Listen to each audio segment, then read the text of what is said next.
Oh no, this cannot be happening.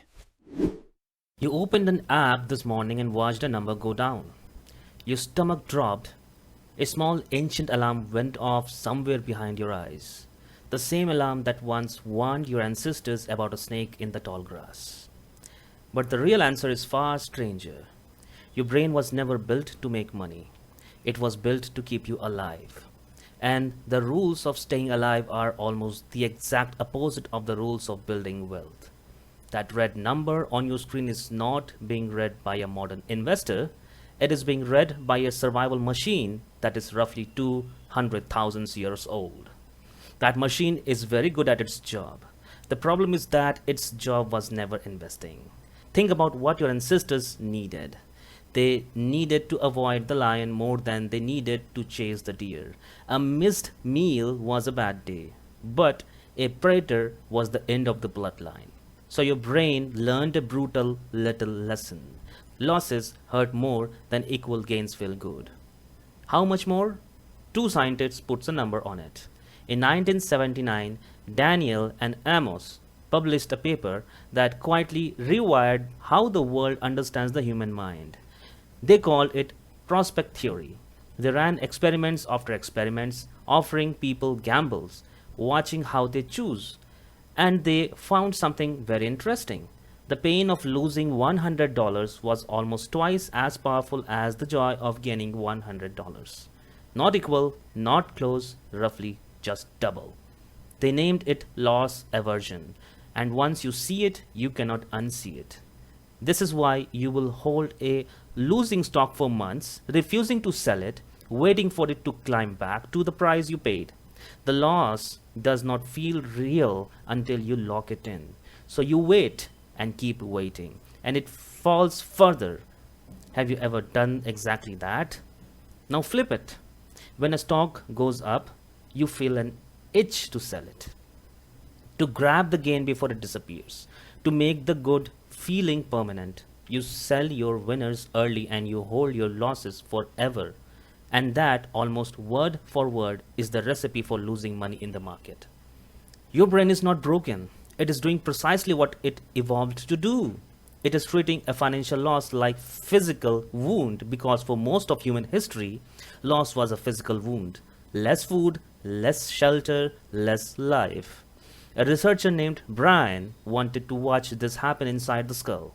He is a neuroscientist at Stanford and he put people into brain scanners while they made real financial decisions. He watched the blood flow shift in real time. When people anticipated a reward, a region deep in the brain lit up. The nucleus accumbens, a small knot of tissues that floods you with anticipation, the same region that responds to food, to sex, to cocaine. When people anticipated a loss, a different region fired, the anterior insula, the part of your brain that processes disgust, fear, and physical pain.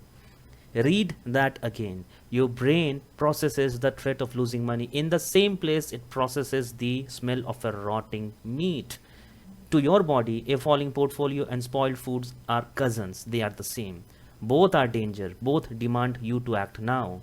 And acting now exactly what destroys your finances. Because here is the cruel twist. The market does not reward the instinct that kept your ancestors alive. It punishes it. Every panic that saved a human being on the savannah is the same panic that makes you sell at the very bottom. Picture the scene 50,000 years ago. The herd starts running. You do not stop to ask why.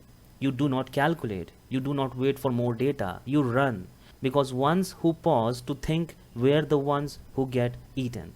The herd is the wisdom. The herd is safety. Following the crowd was the single best survival strategy your species ever had. Now picture a market crash. Everyone is selling. The number is red and falling. Every cell in your body screams the same ancient command. Run with the herd. Sell now. Get to safety.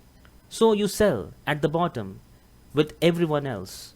And weeks later the market climbs back up without you and you buy back in the near top, where the herd feels safe again. When the news is good, when everyone is greedy in the market.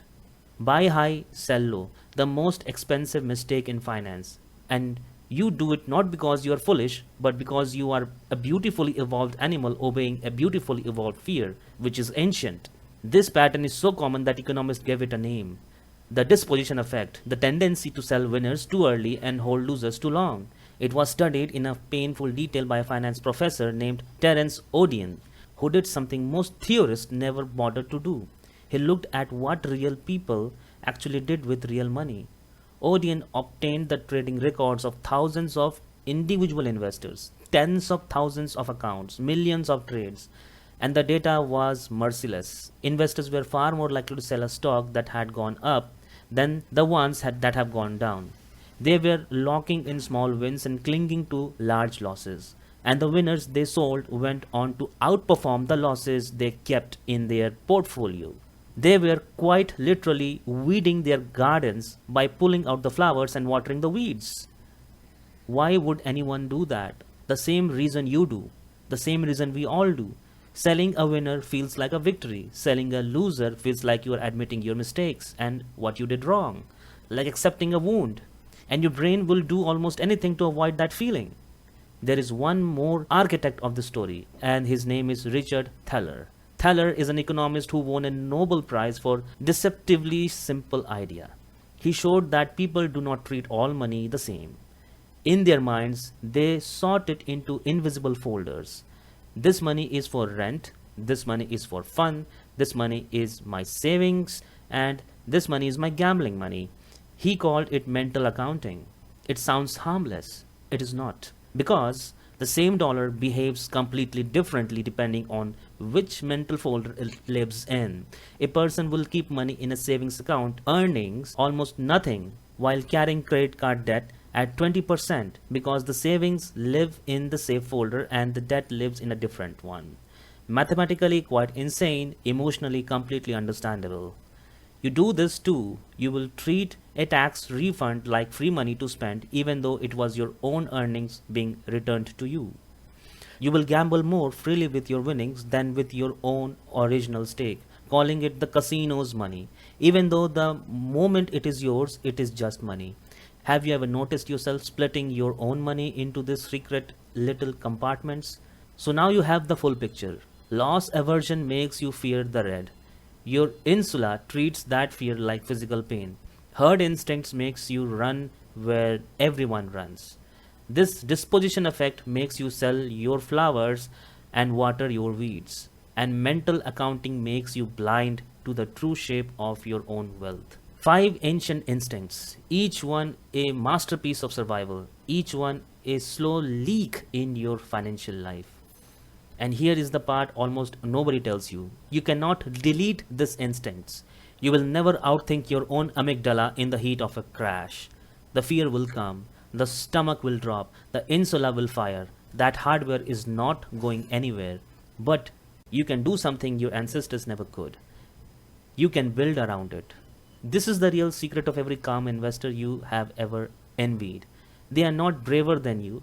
Their brains are not different from yours. They simply stopped trying to win the fight against their own biology and started designing systems that make the fight unnecessary. They automate their investments, so the buying happens on a schedule, not on a feeling. They decide their rules when the market is calm, and they obey those rules when the market is screaming.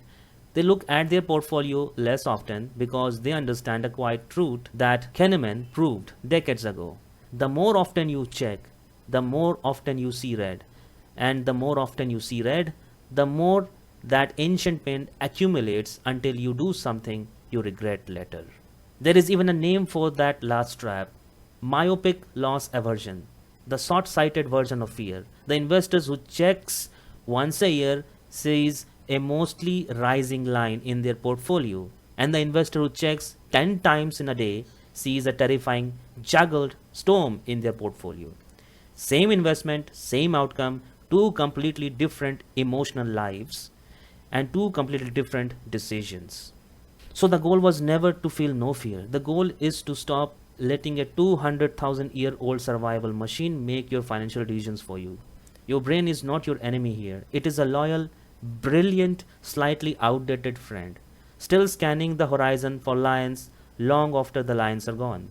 It is trying to protect you. It is just protecting you from the wrong things. The snake in the grass is real, but it was never the falling number. So tomorrow morning, you will open that app again, you will watch a number move, and your stomach will drop. Right on cue. Because 200,000 year old of survival do not switch off overnight. But now you know what that feeling actually is. It is not insight, it is not an analysis. It is an ancient alarm built for a world of predators and scarcity, firing inside a world of spreadsheets and compound interests. And the moment you can name it, you no longer have to obey it. Name it, don't obey it.